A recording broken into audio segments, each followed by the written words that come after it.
All right, ladies and gentlemen, boys and girls, children of America, if you are watching this video, welcome. That means you or a loved one that you know is probably heading to basic training in the Air Force sometime soon. Thank you for clicking on this video. I have a list of stuff that we're going to quickly go over today. Sorry, there's not going to be really any fancy camera cuts or anything in this video, but I think it's really going to help. I'm a recent graduate. You might not be able to tell. Obviously, my hair is a little bit longer, but I graduated last summer, so my hair's had plenty of time to grow back. But this isn't about me. This is about you or your loved one. And you're just wondering, what is Air Force basic training all like? Or what is my loved one going to experience while they're there? So let's just take a quick overview. I just want to put you at ease, all right? Air Force basic training is as difficult as you make it. Air Force basic training is not difficult. As long as you're able to listen to directions the first time and kind of just like keep your mouth shut, you're going to be just fine. But the MTIs, they're not bad. They are not your friend, but they are not your enemy. They are on your team. The people that are yelling at you to get off that bus on the first day are going to be the exact same people who run with you in the Airman's Run on the last day, which is the event where all your family members are gathered in the Airman's Arena down there outdoors in the morning, and you run by them because you've just completed 7 weeks of basic training, and it's amazing. It's a wonderful, spectacular thing, and your family is so proud of you, and it's great. So I have a whole list of stuff to go over here quickly. Okay, one of the most important things, because if you click off this video 3 minutes in, I want you to know this. If you're going to basic training, memorize the reporting statement before you go. What's a reporting statement, Carl? Okay, a reporting statement is what you have to use whenever you want to talk to an MTI, a military training instructor, aka the guys with the big scary hats, Smokey the Bear hats, or really any of the permanent party personnel down there at Lackland. And all a reporting statement is sir, insert, okay, sir, for my case, it would be Sir Trainee Warner reports as ordered. So it would be Sir Trainee, insert last name here, reports as ordered. And then you say whatever you want to say. As long as you do that, you're going to be just fine. But don't make the reporting statement what it isn't. Don't say, Sir Trainee Warner reporting his order. Don't say that. Don't say, Sir Trainee Warner reports. You have to say verbatim, Sir Trainee, insert your name here, reports as ordered. It is not that difficult, and as long as you have that ingrained into your skull or your loved one's skull before they leave for Lackland, JBSA Lackland in San Antonio, they're going to be just fine. Okay, moving on. Integrated flights. So last year, the Air Force switched up basic training. It is no longer single gender all the time. It is integrated, which means don't worry. That does not mean that you're going to be sleeping in the same dorm as the opposite gender. That's definitely not going to happen. That's the last thing they want to happen. What that means is you're going to have a flight, aka a group of like 40 people. You're going to have a flight that you're learning with during the day, and you're going to have a flight that you sleep with and live with at night. So what that means is basically once you wake up and once after PT is over or whatever, when you're going to classes during the day, when you're learning how to march during the day, you are going to be with an integrated flight. So you're going to be compiled with a couple other flights, and you're going to have girls and boys, women and men in the same flight learning how to march together, and that's the flight that you're going to graduate with. Now, you might spend more time in theory with your dorm flight because that's just where you're living. You might be able to make more connections with them because you're just spending more time with them, but it's complicated. Don't worry, but you'll figure it out fast. And it's been a scheduling nightmare for the MTIs. And I want to get this over to the MTIs have a very difficult job. They are the ultimate multitaskers of the world. They are taking care of so many different things every single day, and they want you to succeed. When you come to them with a problem, they are not going to push you away. They need to accept whatever's going on, and they will help you find a solution. This isn't like a tricky thing. I'm not like trying to trick you into like pushing pushing like a crybaby button, or like those rumors of like, oh, handing in like a card to say, I need you to stop yelling at me. No, this is legitimate.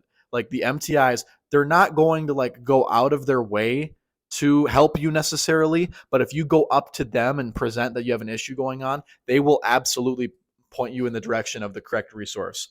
Um, On to food now, because food is something that people think about, like their last meal before they go to basic or anything like that. So let's get this over, right? The food at basic training is not good.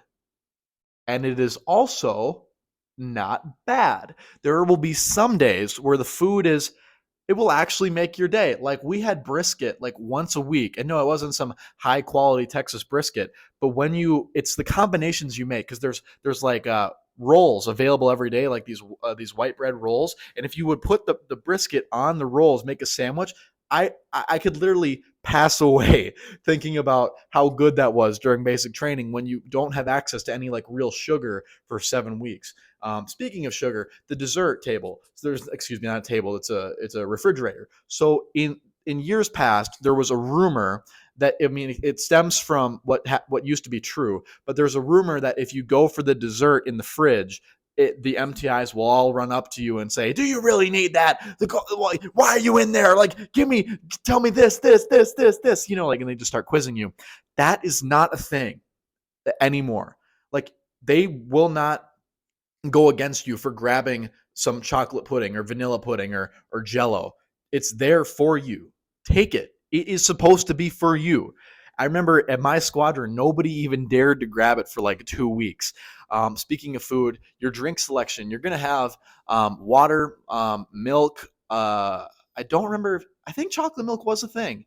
Yeah, chocolate milk was a thing. It did run out quickly, but chocolate milk was a thing that we had access to every day. You'll have access to low sugar Gatorade. You'll have access to a couple different juices. Obviously, not sugary juices, but you do have access to a variety of things. Breakfast every day. You have access to, they flip flop it every other day. There's pancakes or there's French toast, and if it's French toast one day, it's going to be pancakes the next day, and vice versa. And the food is, the MTIs eat it too. Like it is high quality. It's high quality food, but us, like, I'll put it this way. It might not be the most like, good tasting food, but it is meant to fuel you to keep going. And while you're in the chow hall, all you need to remember is that you cannot be talking at the table. You cannot get up while you're still chewing, and you have to finish all your drinks before you get up. They can't force you to finish your food, but they can force you to finish your drinks because of how important hydration is. Speaking of hydrating, if you're going to basic training anytime between late March and early October, good luck. I was in basic training from May to the middle of June. San Antonio, Texas is steaming, boiling hot every single day. Do not, do not forget to hydrate. Oh, yeah, they will not let you forget. Every second of every day, the MTIs will remind you to hydrate. They force you, they're not forced because it's a good thing. They make you carry around your backpack and a water bottle at all times to make sure that you have access to hydration. And if your water bottle is not full, they will let you go get more water, because hydration is very important and they do not want anybody passing out. Um, they take hydration super seriously, and you will never, ever be dehydrated at basic training. You're going to get your camouflage uniforms about 2 to 3 weeks into basic training. From that point forward, you're going to be wearing your PT gear, which they give you in like the first couple days or so. So you're basically just going to be walking around in a t-shirt and shorts for the first couple of weeks. But civilian underwear is allowed. I'm really talking to the men here.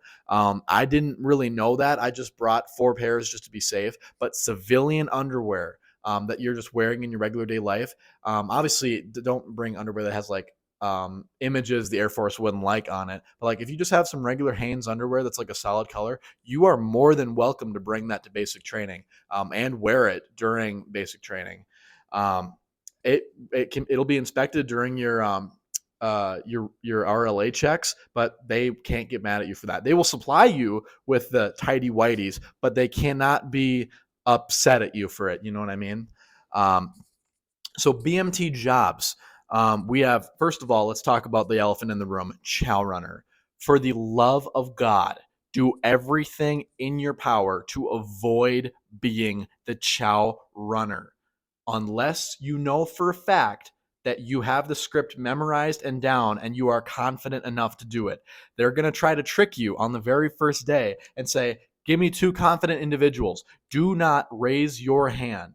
The chow runner is the person who has to go in front of everybody to the table where the MTI is sitting in the chow hall, and they have to do this extra reporting statement that is like two other more sentences. You have to get it completely correct. And listen, if you're good at being the chow runner, great, do it every single day. But the thing is, what the MTIs do is they use the chow runner position as a tool to get the less confident trainees to open up a bit more. So as long as you kind of just shut your mouth and just like stay, don't my MTI didn't even know my last name.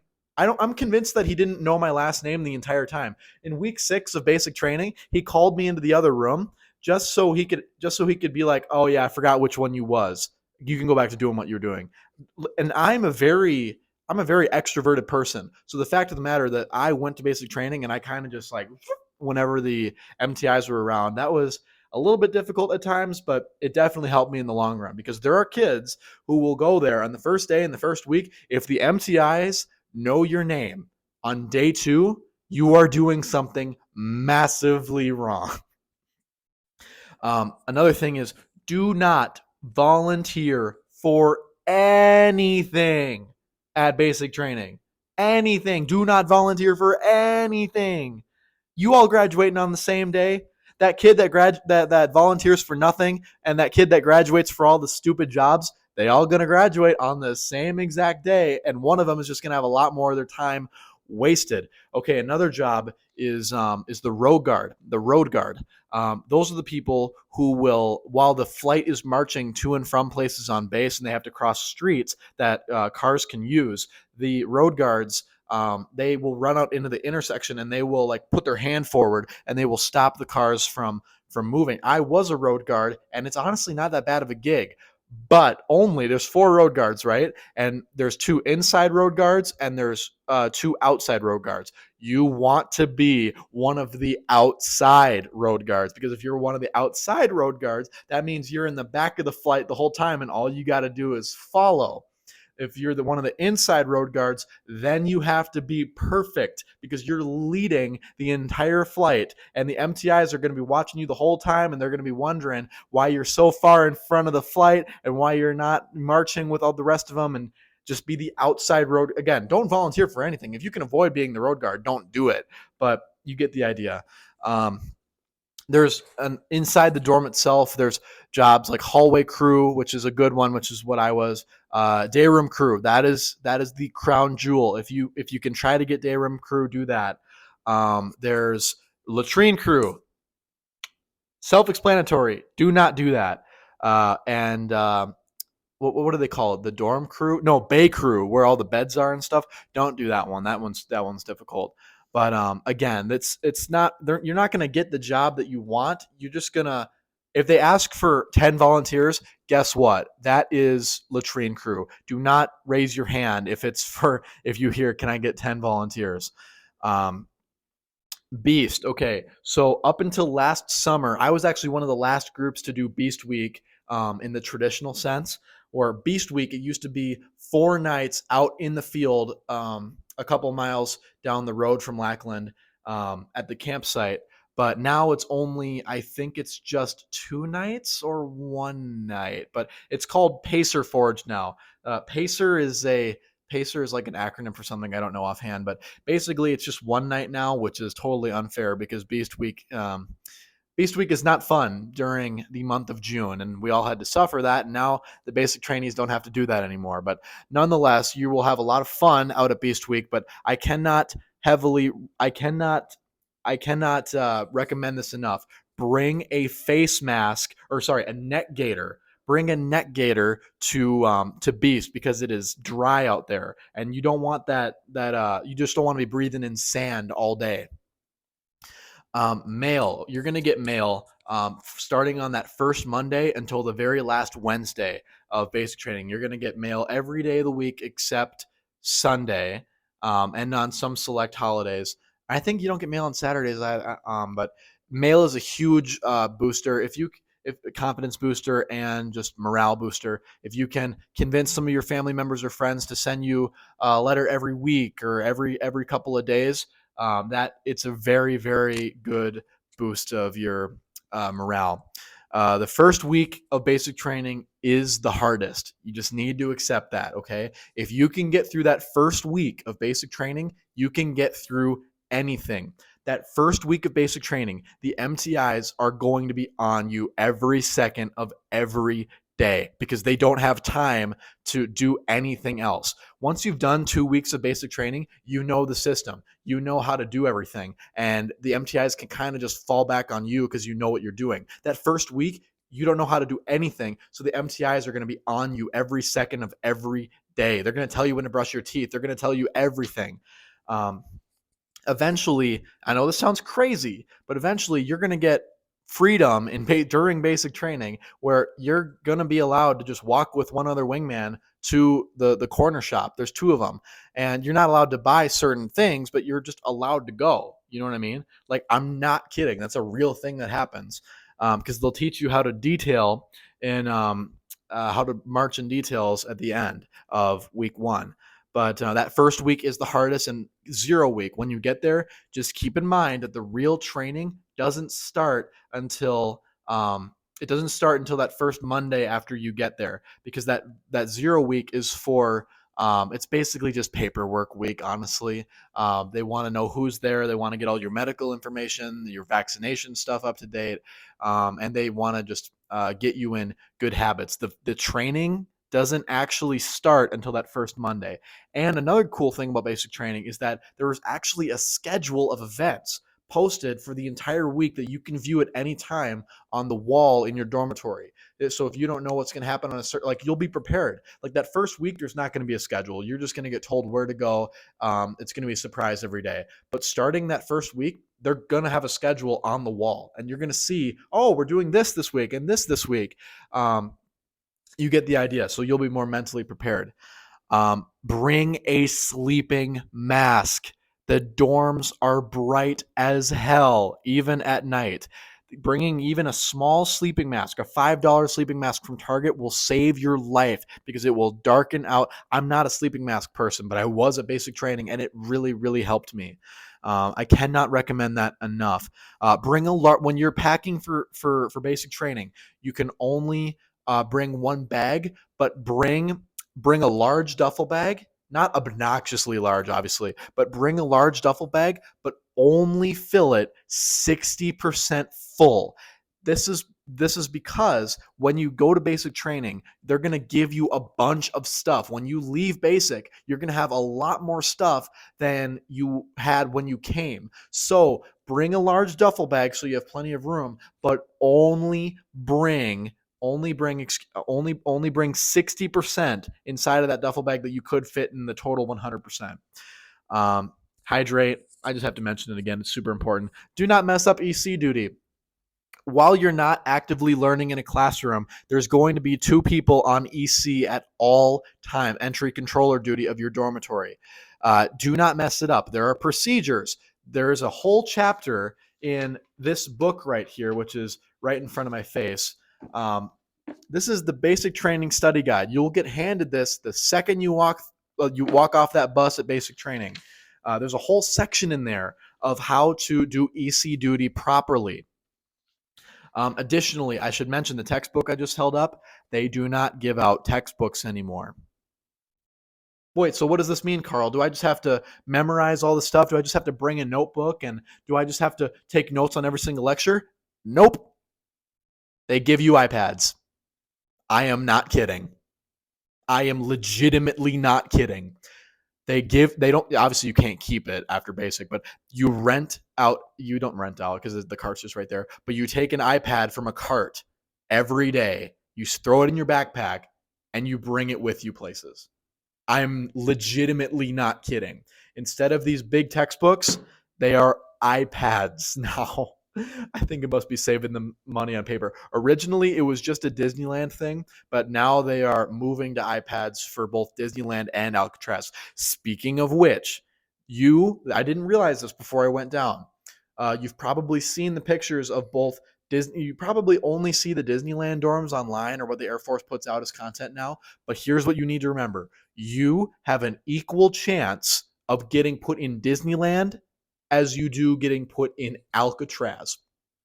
There are 4 Alcatraz dorms that are currently active, and there are 4 Disneyland dorms that are currently active. You have an equal shot, okay? And I'll put it this way.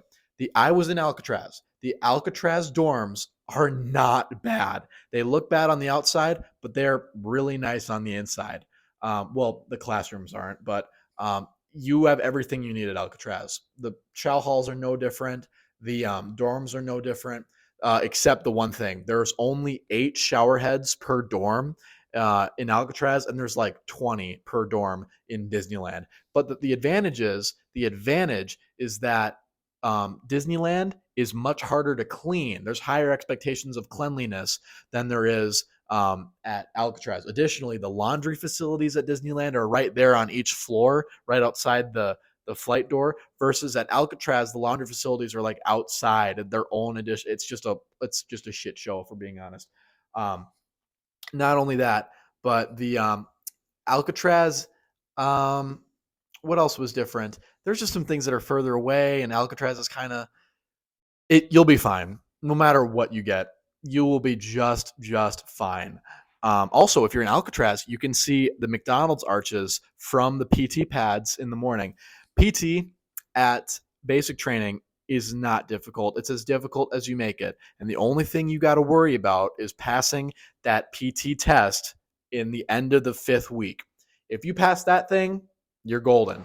But just keep in mind that for males under the age of 25, the run time has changed from 13 minutes and 30 seconds to 12 minutes and 27 seconds. That is a significant difference. But other than that, there's talk about people getting recycled. Don't get recycled. If you get recycled, that means they send you back in time 2 weeks to a different squadron, and you have to pack up all your stuff, and they move you across the base to a different squadron. And if you get recycled a second time, that means you get ELS, entry-level separation. They kick you out of the Air Force. I'm not kidding. So the only thing people get recycled for, legitimately recycled for, is PT not passing on that final test in week 5, or or just really bad behavioral issues. Those are the only things that you can get recycled for. I'm not telling you to go act like a jackass. I'm just saying, realistically, don't fear getting recycled, because that's the only thing they will recycle you over. EOC. They're also going to make you take a test on this book, or on your iPad, I guess. Well, not on the iPad, but they're going to make you take a test on everything you learned inside of a classroom during that 6th week of basic training. And it's called the EOC, the end of course test.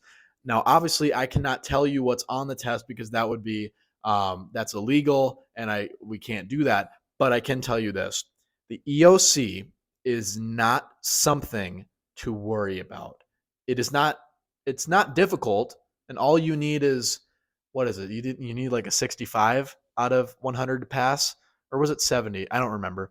But I got an 89, or no, I got an 88, excuse me, out of 100. But just keep in mind, and if you get above a 90, then you're eligible for honor grad. Also, honor grad is not that difficult to get. So just try your best, get good PT scores, do good on your RLA, pass the EOC with a 90, and you'll probably get honor grad. You don't even need to have the best PT scores, but the EOC is not difficult. I'm not telling you to not study for it. You definitely need to study for it, but it is not something to stress over. The biggest thing about basic training is this: it is the safest place in the world that you will ever be stressed. There's no reason to stress. Just do your best every day. Be prepared. They're going to wake you up at 5:45 in the morning every single day, or earlier. We had to wake up at 4 a.m. a couple times. Wingman policy, one more really important thing. The wingman policy is this: because of some really bad stuff that happened at Air Force basic training like 15 years ago, now there's a policy where whenever you're outside of the dorm, like unless you're out, when you're outside of the dorm, you have to be with at least one other person, wingman policy. And whenever you're going to go talk to an MTI, whether if it's inside or outside the dorm, you have to have another trainee with you. This is because that way there's a third party associated with every single trainee MTI conversation. Because of some really bad stuff that happened 15 years ago. You're more than welcome to Google that, but we're not here to discuss that today.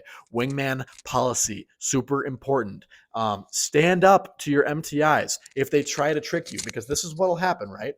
The MTI will like, they can't touch you, obviously, but they'll say, hey, Susie, come here.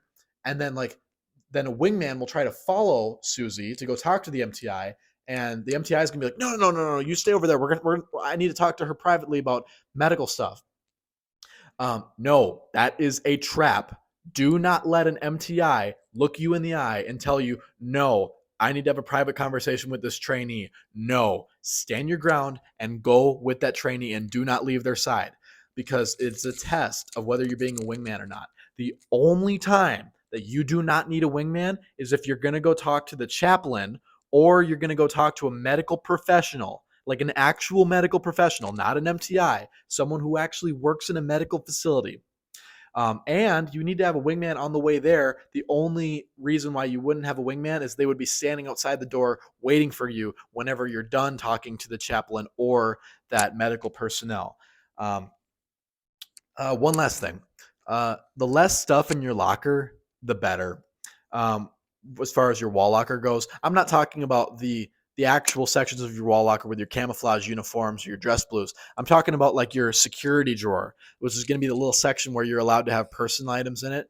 Have the least amount of stuff as possible. Like, obviously, have your body washing stuff in there, and your toothbrush, toothpaste. Have all your mandatory items in there. But for the love of God, do not have it overcrowded. That way, it's just much easier for you to keep track of. And they're going to give you a little Tupperware. Just put all the stuff in that Tupperware. That way, all you got to move is the Tupperware, not anything else.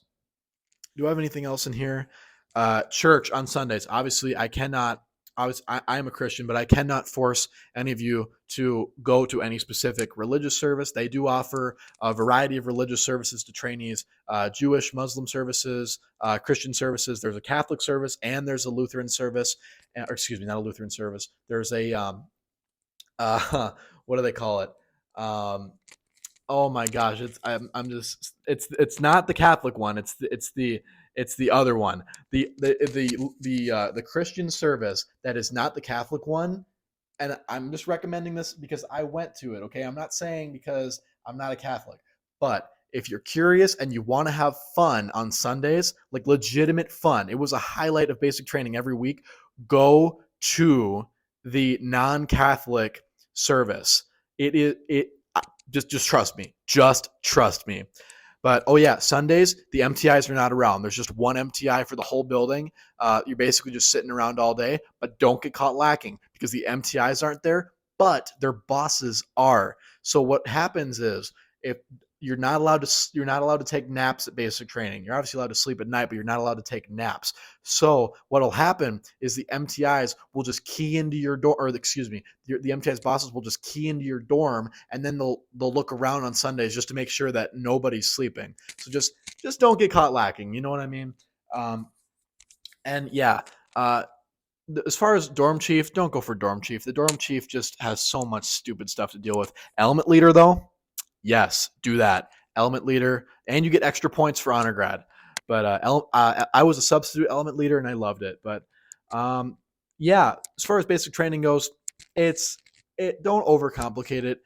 Yeah, life's gonna suck for 7 weeks, but there's gonna be a lot of good things. You're gonna have, at the end of it, you're gonna have a lot of great stories to tell for the rest of your life, and it's an experience. And when I retire from the Air Force, I'll probably look back and I'd say, hell yeah, I'd do it all over again. So yeah, that's really all I can say. I hope to get this uploaded to YouTube as soon as possible. I hope you learned something. I leave a comment down below if there's any other questions you want me to answer in a part 2, but that's really all I can say. I know it's a longer video. Thank you for sticking with me. And yeah, thank you for watching, and good luck at Air Force Basic Training. You got this.